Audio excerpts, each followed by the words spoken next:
Okay, you got me, right? You see me. I'm walking around here. You can see me all the way back there. Right?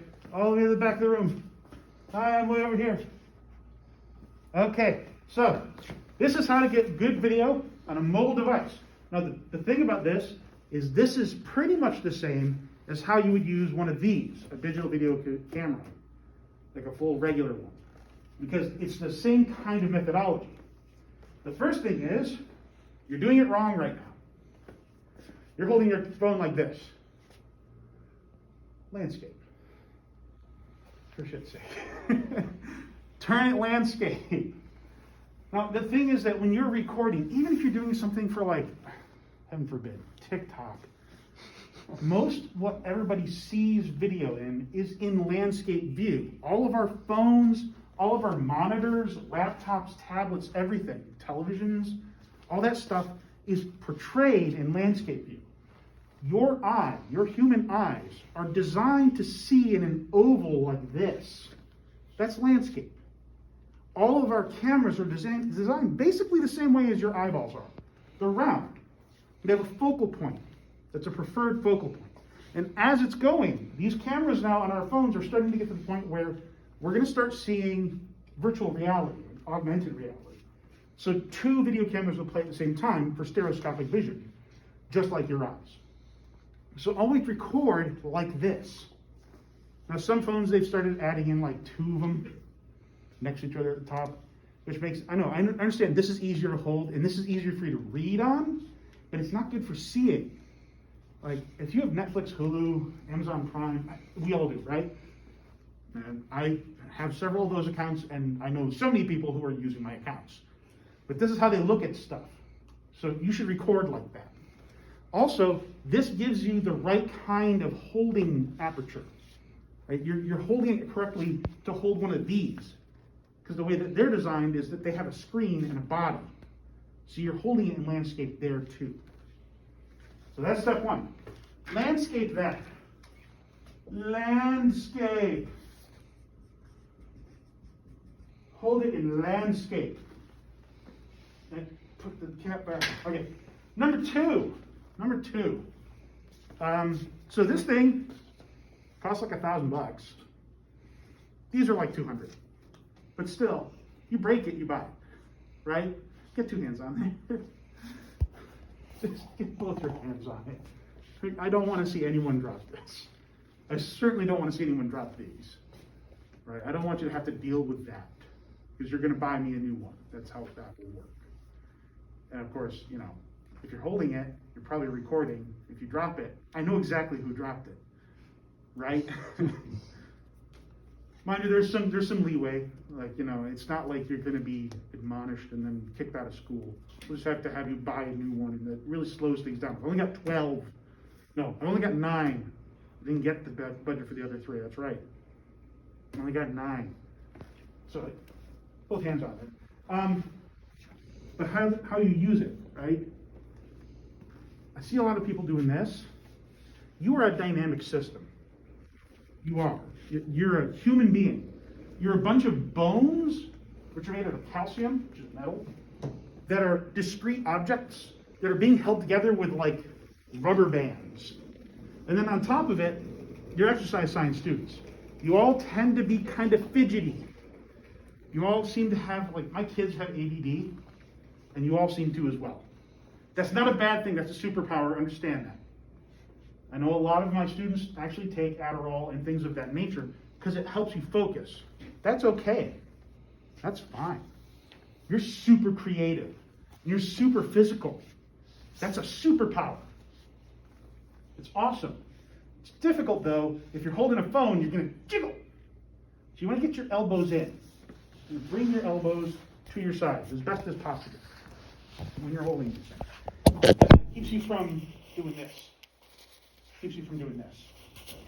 Right, you want to get them in. You want to turn. I'm sorry, I got to write that down. You want elbows in. Bows in. 2 hands. Right?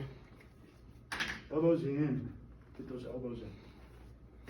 Next, you really want to turn with your core. You don't want to turn the phone like a head, because then your footage comes out kind of bumpy and quickly shifts. It makes people watching it sick.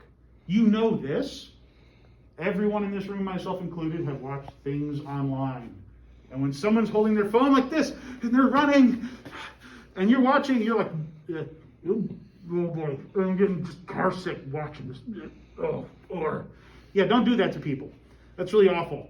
It sucks. It's painful. You know it's painful. You've experienced it. So, we want to hold that phone, both hands, sideways, to get the best kind of view, landscape view, right? We want to get our hands on there. We don't want to occlude the camera. It'll get better. Don't hold it in. We're going to turn with our core, because you're using long muscles, which give you that nice, smooth action. All right, we want to use long muscles on that. So we want to turn with our core. You can hold it up here if you need to. It does make you a little more bouncy. I find that about here. So your elbows are kind of touching your ribs on the sides. Seems to be good right here, like this.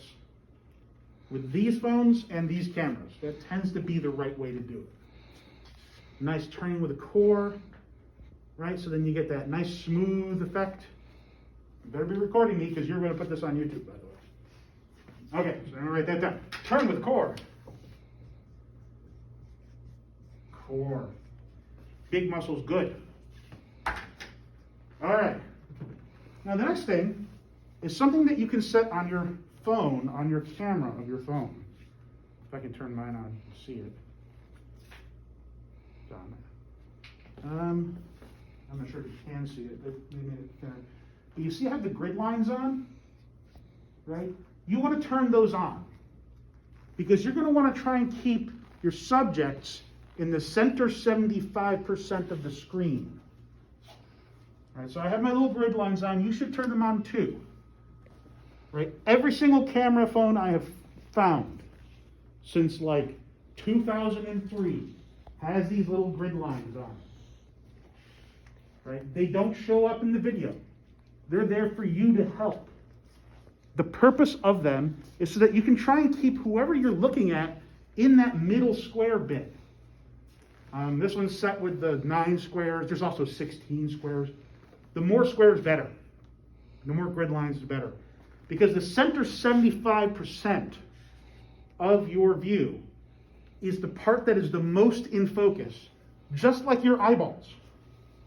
With your eyes, that center 75%, which is not squared off, it's, oval shaped, because your eyeballs are round.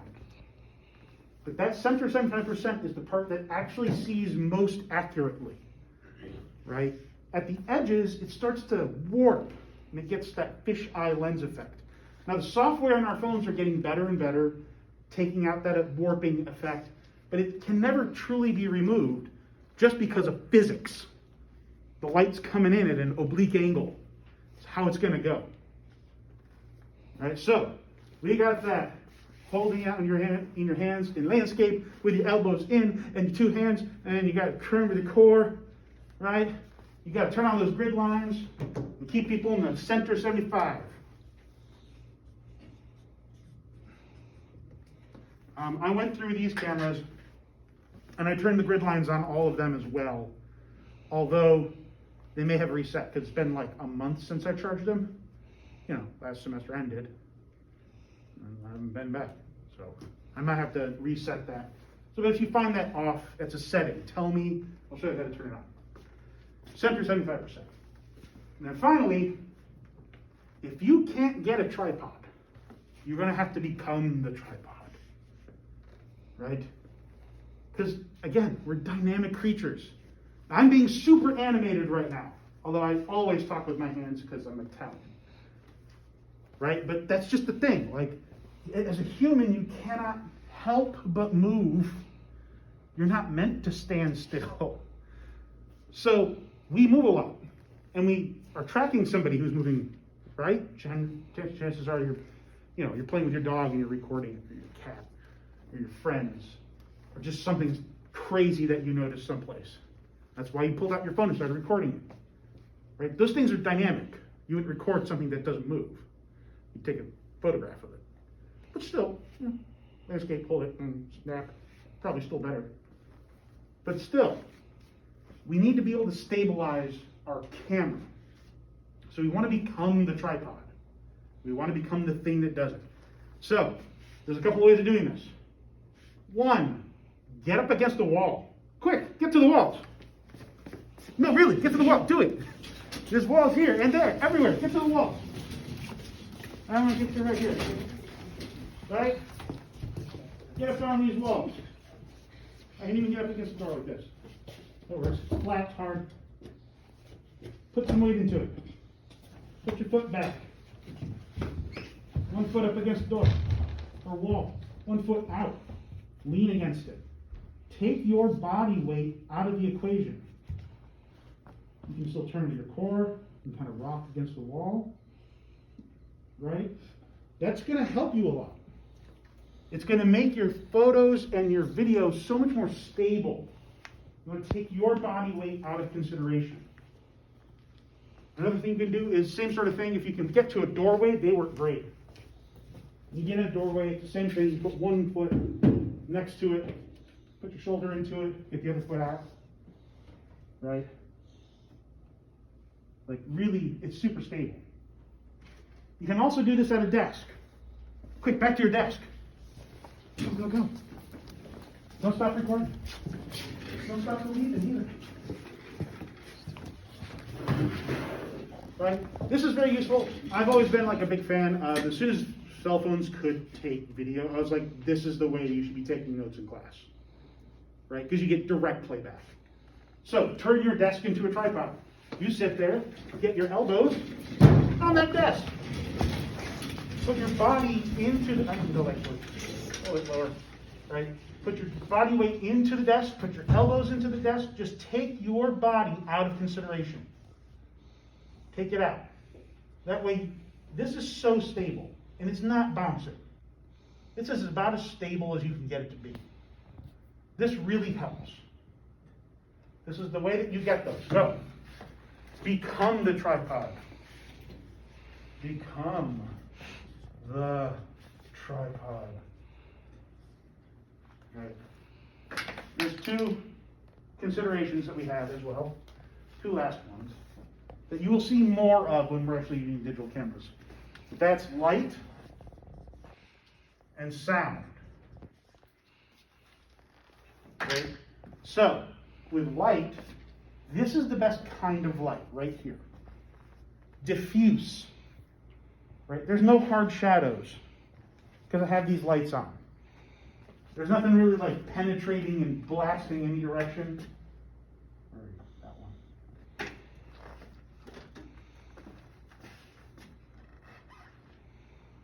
There we go. That's it. Okay, right? That's great. But then sometimes you run into this situation. This is terrible. Right? Directional light with strong shadows.